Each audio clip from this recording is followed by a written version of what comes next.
Hey guys, and welcome to Pixel Cherry Ninja's channel. It's the weekend, which means only one thing. It's time for that weekly news roundup. As always, we will begin with FPGA gaming news, the MiSTer, the Analogue Pocket, and any other FPGA gaming news out there that's worth reporting. After that, we'll move over to some random and retro gaming stuff. Timestamps have been made available to make it easy for you to, well, look at the stories and things you like and you want to watch and the things you want to skip over.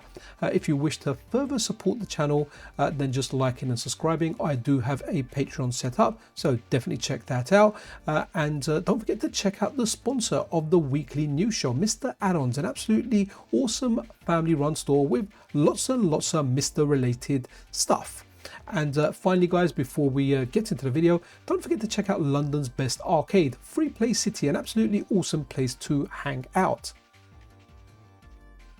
Let's smash start this weekend with the great news that the JT Gaiden core is now a public release. There are 3 games on this core. One game that you're looking at here is a game known as, well, Ninja Gaiden or Shadow Warriors. I knew it as Shadow Warriors over here. It's a game I played in the arcade and it's a fantastic game. All 3 games in this core I've got dedicated videos on, and I recommend you watch them because whenever I played these games I had interesting characters in the arcade and it kind of reminds me of them. So nostalgia is a strong thing, your environment, your surroundings, the times you're in. But yeah, a public release of this for your MiSTer FPGA and the Analogue Pocket, whether you're a Harringay or Patreon supporter or not, you are in for a good time this weekend.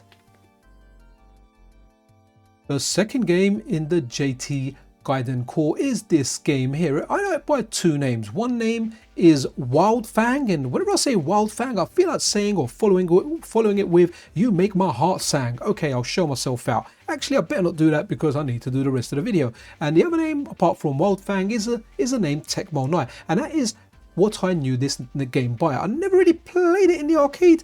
I kind of played it on the Nintendo Switch on Arcade Archives, but the FPGA implementation is fantastic. I have got dedicated videos on this, and honestly watch the dedicated videos on these games because I talk about the era of the arcade when these games were present. But this is fun. You get to, well, your character is like the little character that you can see sitting on the shoulders of that giant, right? It's like when you're a kid and your daddy holds you up on your shoulders and you feel like you're on top of the world, or if you do that for your kids. So you've got the giant that you can pick. The other character that you can pick is like a tiger, which reminds me of Battle Cat from He-Man. I always say it, not Cringer, Battle Cat. So you can swap between them. You can get a power up where you become a dragon, and that dragon is strong. Guys, this game is amazing. I remember when I did that dedicated video, some of you guys said that you saw this as a kid and it scared you, and I can guess why it scared you, because it's bloody. The soundtrack for this game is fantastic. The continue screen is just amazing, and it's just super that we've got this as a public release this awesome weekend. And the final game in the JT Gaiden core is this game here. It's called Strato Fighter, and this is an interesting game. Like, I never played it, but there was guys in the arcade that used to tell me about it because they always used to tell me turn around when I was playing R-Type, and I said it made no sense. But this is the game that they were talking about. And just on the screen over there is another bootleg game. It's called like Dragon Ball, I think, and you can see it there on screen. Now that's a bootleg game, and hopefully that does get tackled one day. I mean, the core's kind of complete as it is, but hopefully this game comes over, which is essentially a reskin of the Ninja Gaiden Shadow Warriors game, and it looks very, very interesting, especially if you are a fan of Dragon Ball Z. But yes, Strato Fighter is a good shmup. It's a lot of fun, and again, this is the 3rd and final game of the JT Gaiden core, which is a public release that you guys should be enjoying for your Analogue Pocket and your MiSTer this sunny weekend. Well, at least it's sunny here in London. We also have a new beta release from Harringay and team. So this is part of the JT Fairyland core. So previously we had a light gun game called NY New York Captor. Well, this time we have a game called Bronx, which is also known as cycle shooting. One thing to point out here as well, guys, to get this new beta to work, please ensure that you update your JT beta zip. The latest beta zip is on the most recent Patreon post. Grab it, add it to your MiSTer, to the games and then main folder like you're seeing here. Let it replace over what it's doing. And for the Analogue Pocket, if you're running an updater, make sure you put the JT beta zip on the root of your micro SD card before you begin running the updater. But this looks like a fun game. It's nice to see SINDEN light gun support coming over to more games on the MiSTer. Let's talk a little bit about Karate Champ, and just a quick one because I know many of you guys love this game. It was a golden game in its era of the arcade, a little bit before my time. But previously, the left and right attacks were mislabeled for Karate Champ for the MiSTer, FPGA and the Analogue Pocket. That has now been corrected. And a little bit of a fun fact regarding Karate Champ, if anyone's familiar with a Jean-Claude Van Damme movie Bloodsport, they actually play this game in that movie. I wanted to share this tweet from Hatego. He tweeted this earlier just before I was about to start shooting for this video, and I think this is important, and this is why I really like FPGA gaming. So we have like our favorite arcade games via emulators such as MAME, but what's happening with old hardware, and this isn't limited to arcade hardware, also like old computers, old consoles, is there's components in there that are just failing. They're living long, they're going past their life expectancy, and what's really important is that we preserve these titles in as many ways as we can. Software emulators are excellent.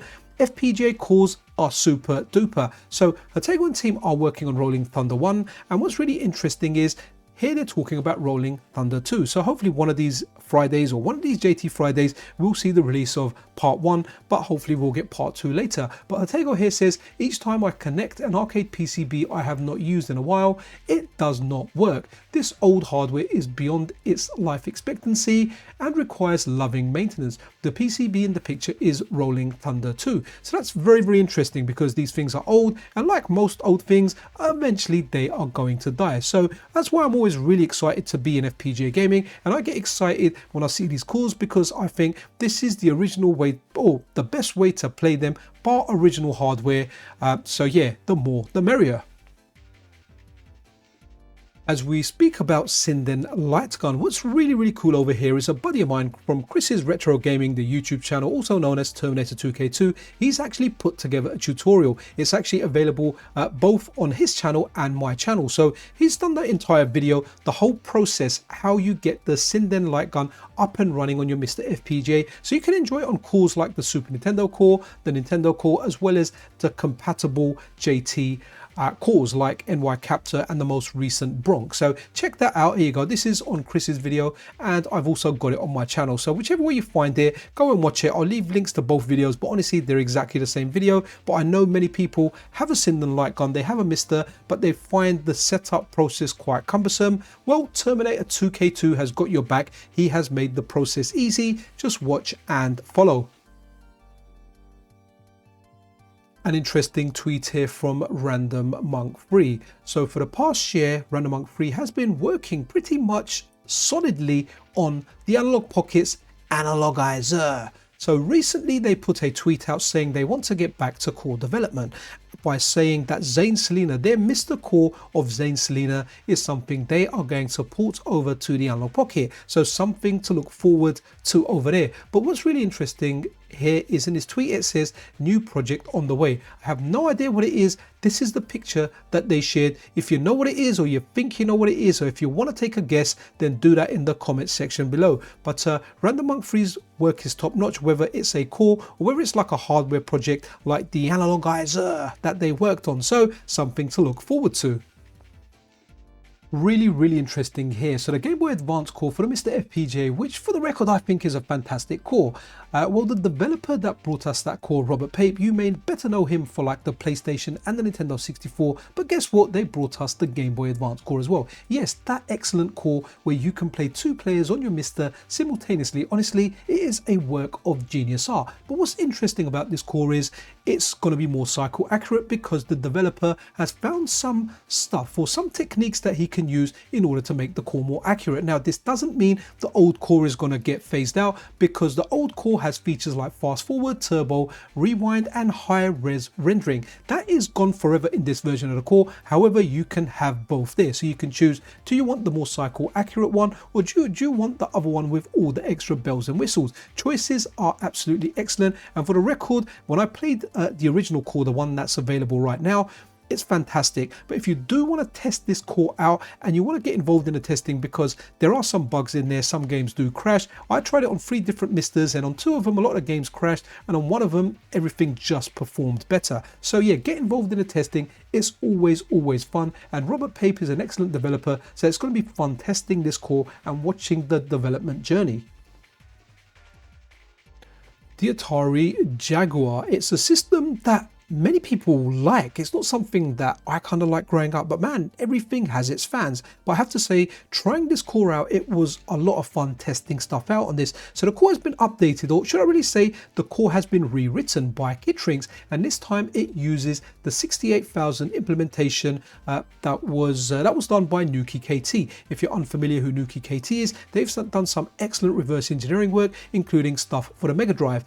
On the MiSTer, we used to have a Genesis core, but the work that Nuki KT did, Sorg implemented it into a new core, which became the Mega Drive core, which is the current core that you get via Update Tool. And when it comes to talking about the Atari Jaguar, guys, it's a very, very good core. It works really, really well. This new implementation of it, some games ran better, some games booted, some ran faster. Now, I tried it on a single SD-RAM MiSTer when I did this live stream, because most of you guys have a single SD-RAM MiSTer. But if you have a dual SD-RAM MiSTer, the better version of the core is there. When I say better, some stuff that didn't boot up during this stream, people said it boots up on their dual RAM. So if you've got a single SD-RAM, try the single SD-RAM version of the game. If you've got a dual RAM, then definitely go for that. Now, in every single one of my weekly videos, I leave invite links to different Discords that are useful for FPGA gaming, including a MiSTer FPGA one. If you want access to this version of the core that you're seeing on screen now, join the Discord, head over to the MiSTer Cores Atari Jaguar section, grab the latest version of the core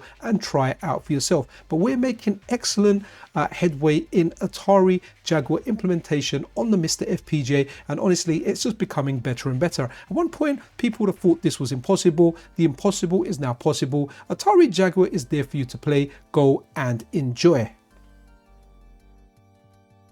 For the record, guys, this is my favorite background in all of the Street Fighter games. So this is Super Street Fighter 2, and it's not the arcade version you're looking at. You are looking at the version on the Sharp X68000. And the core for the MiSTer FPGA recently received an update after quite some time. Now, let me know in the comments if you want to see a live stream of this, because I did one before, and yes, I thoroughly enjoyed it, because this is a system I discovered by having a MiSTer FPGA. And that's what's great about the MiSTer FPGA. It's finding these systems that you never played and you get to enjoy. But yeah, if you're interested in seeing a live stream of this, then definitely let me know in the comments below, because I am intending to do one this weekend, hopefully, and I think this is a good contender.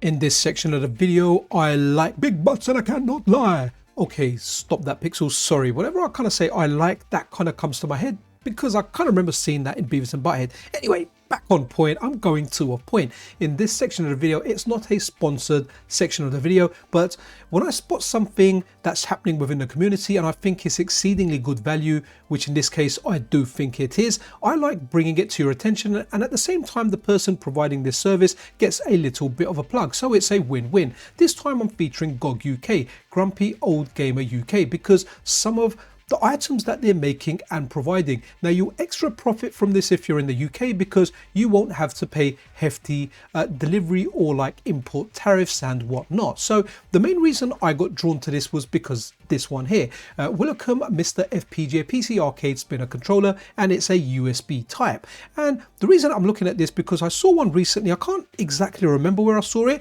but there was a seller or a reseller doing exactly the same thing for 200. Now, I have to say the version for 200 is a metal one, but you kind of have to ask yourself that, do you want a version for £50 that's 3D printed but it's made of plastic? It's exactly the same thing because it's based on the same open source design.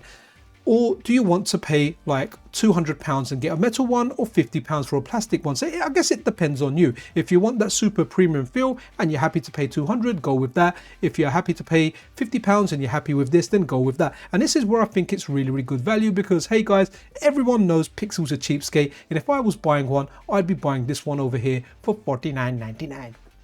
The next thing over here is a Demon by dual Sega Atari Commodore USB adapter that will let you plug olds like Atari style joysticks in there and play on your MiSTer FPGA. In particular, I have to recommend it for cores like the Commodore Amiga core, well, even like the Commodore 64 core. But an arcade stick, well, not an arcade stick, sorry, a joystick like that, arcade stick embedded in my head. A joystick like that, you can get that kind of original nostalgic feel when you're playing Amiga games, Commodore 64, Spectrum, where you plug that joystick in, and that adapter will let you do that. So you can pick up a joystick as well if you want. And as well as that, you've got an adapter, a Timville 4-in-1 adapter for MiSTer FPGA. It does NES, SNES, N64, Sega, Atari. So, and that's a USB-C one as well. Again, I think some really good items over here.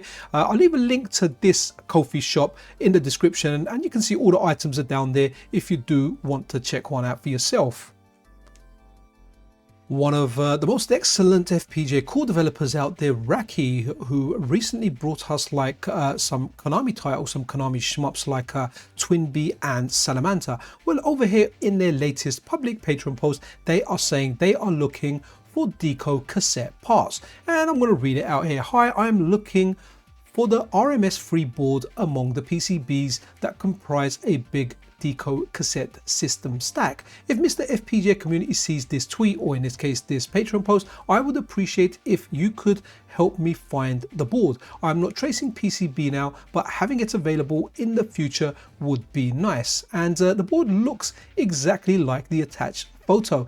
And yeah, right. So guys, if you can help Rahim with this, then help FPGA core development. I'll leave a link to this Patreon post, and also leave a link to Rahim's X or Twitter account. If you can help, feel free to contact them.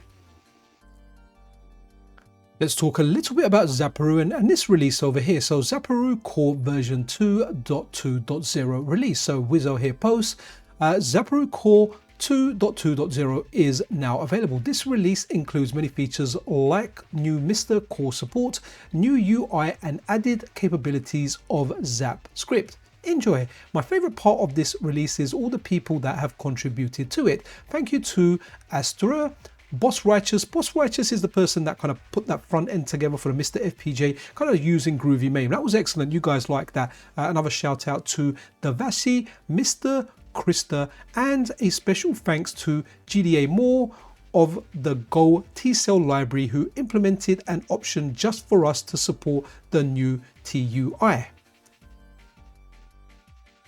And a quick little mention here for anyone that was having issues with USB devices on their MiSTer FPGA. So this update here says Linux. This release is mainly addressed to long-standing USB issues. Release contains USB fix from Martin Donlon. Hope it will help for those having issues with some USB devices. Release also contains tweak to improve Wi-Fi connectivity. O.M.A.Hei BG, or better known as the Epsilon, one of the heroes of FPGA gaming, because man, they're the guy that give us updates. Well, in fact, while I was filming this video, my MiSTers were running updates all because, hey, I wanted to be up to date. So they tweeted this a few days ago. I have something for arcade cabinet owners, and I was like, oh, what could this be? Well, here you go. A few days later, it's time to fully customize your arcade setup. I've just released new filters that you can use to install only the arcades that are compatible with your setup. If you have an arcade cabinet with a MiSTer FPGA, I know you've been waiting for this, and there's a Patreon post where he goes into detail about it. Definitely check that out. But the new filters, screen rotation horizontal, then vertical screen rotation, vertical CCW, lots of rotations there, and you've got different control options as well. I don't have an arcade cabinet. I love arcades. I just don't have the space. But if you're lucky enough to have an arcade with a MiSTer inside there, then definitely check out this post and consider supporting the Epsilon over on Patreon. As these days we have been talking about the next generation of FPGA gaming, and one of the boards that always gets mentioned is the Agilex 5 family of boards. And over here we've got the Atom A5 development kit, where Thoracic have revealed the price, which is $2,850. Naturally there'll be taxes and delivery on top of that, but that's definitely not a viable option for like an FPGA gaming board. Hopefully there'll be like a nano version of the board with reduced parts and only the parts that we need that we can use. So just wanted to kind of put this out there because a buddy of mine over on the Discord kind of pinged me and said, hey, the price has been revealed. So I thought I'd mention this. So hopefully we'll get a lighter one. And what's interesting here is, what will Taki do with this? Everything that you can see on this board, maybe we won't need a lot of that stuff. So maybe Taki will kind of make his version of this board and remove everything that's unrequired for FPGA FPGA gaming. Either way, just thought I'd kind of put this out there because the price is available. But that's for the Agilex 5. And what's interesting over here, over on Altera's channel, you've got this bloke here, Peter Brooks, senior director of whatever it was, and it disappeared before I could read it. And they're kind of having a look at the Agilex FPGA, and like the title there says, high performance, AI optimized and secure embedded systems and HPC. I'll leave a link to this video and the page for the Agilex 5. Check that out for yourself, but there's no pricing on here. They don't mention the price or anything. Just kind of interesting out there because who knows what the future is going to hold for FPGA gaming. And look at this, the TangConsole's getting its own packaging. So Sipeed here, FPGA Tang Retro Console Designing Package now will be shipping out next week. So again, looks interesting, right? We've got the packaging for it and it kind of like is becoming a reality. Again, something I'm looking forward to testing, doing videos on the channel, but more so live streams because I really like live streaming this stuff. It just feels a lot better. But yeah, Tang's come a long way and it's nice to see that their console is going to be shipping soon, and this is what your packaging will look like if you ordered one. Let's check out this device, the AmiCube. So version 1.1, show me the RAM, show me the RAM. That's what the video's called. So this is an FPGA Amiga device, so it's solely made to play Amiga devices, the AGA, the 500, the 1200. I don't know even if there's more powerful Amigas out there. And a shout out to MiSTer because he kind of brought this over to my attention on the Discord. I really don't know much about this, and it's probably not something I'm ever going to buy because I really do like the MiSTer core, the Amiga MiSTer core that we have, especially paired together with the Amiga Vision front end. But for all the Amiga enthusiasts, maybe this is something you guys want to check. I'll leave a link to this video. I really don't know much about it, but if you want to find out more, check the video and go down the rabbit hole of research for yourself. Briefly going to touch on this article on or from Hackaday. So a SNES CPU replacement via FPGA, and that's really interesting because if you've got a SNES and the CPU has died, you don't have to cry and put it down to e-waste. Well, you can replace the CPU via an FPGA. So let's say you had a SNES with a busted CPU. What would you do? Your SNES would be through. That is unless you had a replacement based on an FPGA. And without reading the article, naturally, I will link it if you want to read it for yourself. But the part that you need costs roughly or even less than $20 USD. So again, very interesting. If you do have a SNES with a busted CPU, then check this out. You might be able to replace it. We featured Max's work on the channel before, and well, let's have a look at this tweet. So Super Game Boy border converter has been updated to 1.5. Now you can mouse over map, tileset or palette and see their matches. This is especially useful for those looking for perfect lossless conversions, and the Injector big update is coming very soon as well. And having a look at their app over here, if you want to mess about with it, links in description. Make your own Super Game Boy borders. Interesting stuff here from Falco Gergis. So previously they released Grand Theft Auto Part 3 or GTA 3 for the Dreamcast, which was at one point redeemed impossible, but guess what? It's possible. Not only is that possible, but they have now brought over Grand Theft Auto Vice City, a port to the Sega Dreamcast, and they've got footage of it running down here. If you want to check it out for yourself, then do that. And they do say this is no April Fool's joke. Fantastic news here from Derek Pasquarella from the A-Team. So they have translated Capcom vs SNK 2. Now generally I say I'm quite happy playing fighting games in Japanese and not understanding the language because hey, you're just fighting, you want to know the tech. But CVS2 is one of those games, guys, it has a lot of different win quotes, a lot of different text in there. So what's amazing is Derek and his team have actually translated this. So he says over here, it is with tremendous pride that I announce our version 1.0 release of the English translation patch for Capcom vs SNK 2 Millionaire Fighting 2001. I can almost hear the guy's voice saying that on the Sega Dreamcast. A lot of polish went into this release, so read on. I kind of want to see how many things. Oh, here we go. That's what I wanted to have a look at. So firstly, no official Western localization ever saw the 5,100 post-win quotes. Fully translated, instead, we got about a seventh of the original text. So, wow. and heavily watered down as well. So I'll let you read the rest of the tweets, but guys, this is amazing. Capcom versus SNK 2, a broken game, but a brilliant game. It's one of my favorites fighting games out there, and it's just amazing to see the translation out there. So now we can read every single windscreen as well as other stuff, but he's done some really cool stuff as well. So for example, there's a tile on the title screen, let's see if it's down here, which it's like network play, right? That network play tile is now gone. It's now turned into bonus mode. Well, it gives you extra bonus material. So if you're a Dreamcast owner out there and you still get your Dreamcast, the different versions are out there, whether you're going to run it off an optical drive emulator, burn it, however you want to run it, options are there. So this is super good. Really amazed by this. A really interesting Street Fighter 2 hack. It's called Street Fighter 2 Prime. So it's based on the CPS2 hardware, but it kind of makes Street Fighter 2 Champion Edition, and I think it uses like the Street Fighter 2 Hyper Fighting 15th Anniversary Edition ROM of the game, because that was a CPS2 ROM, but you could pick every version of every Street Fighter character in there. But what's amazing is this feels like Champion Edition, but with Akuma. Definitely check it out. I've got a dedicated video on the channel. Definitely check that out if you want to play it, because I'll talk you through what you need to do in order to get this running on your MiSTer FPGA. There's an MRA file that you require. You can go and grab that, and there's also a link to another video that will help you get this ROM or patch this ROM. Very interesting if you're a Street Fighter fan. Honestly, it's like a dream come true. It's got a lot in there. There's a lot in the notes that these guys have added. You may know some of the other hacks. They made a hack called Street Fighter 2 Mix that I very much so like. It's again a hack of Street Fighter 2 Champion Edition. Completely changes the game. You can run, it's got parries, you freeze, like very amazing. I'm going to tell you something here, guys. Don't judge me. The first time I ever played something online, or maybe it wasn't the first time, but I once tried playing online while in the toilet, and I did that with a DS and Mario Kart, and I was like, wow, I'm playing online in the toilet. I don't recommend you do that. You can end up spending too long there. Probably not good for your health. But check this out. So Delta 1.7 is now available for everyone on the Alt, PAL, and soon on the App Store. So it looks like it's going to get an official release.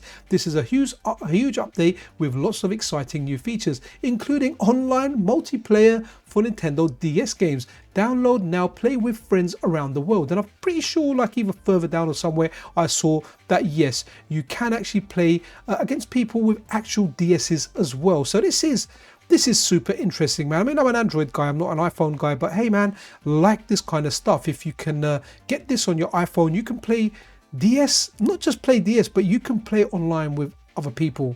Amazing. Just before sitting down and filming this video, I kind of saw this tweet from Mateos Beos, Sega Retro Dev. So they're here saying, out of pure curiosity, I wondered, could my engine handle a snatcher port if I ever felt like doing one? Turns out, yes, it absolutely could. And Mateos, guess what? Do it, man, because whenever we talk, especially on the Analogue Pocket, and people are like, man, we really want a Mega CD core for the Analogue Pocket, the game they always talk about is the Snatcher game, and to get that working on the Mega Drive would be amazing. Really do hope that you decide to take this up one day. Again, what you do with your time and how you spend it is completely up to you, but I'm sure many people, including myself, will be happy. I've never played Snatcher, so I would like to check it out. So guys, that about wraps it up for this week. I really do hope you enjoyed this video. If you did, then a subscription and a like is always super duper appreciated. Be absolutely awesome to one another, guys. This is Pixel Cherry Ninja out.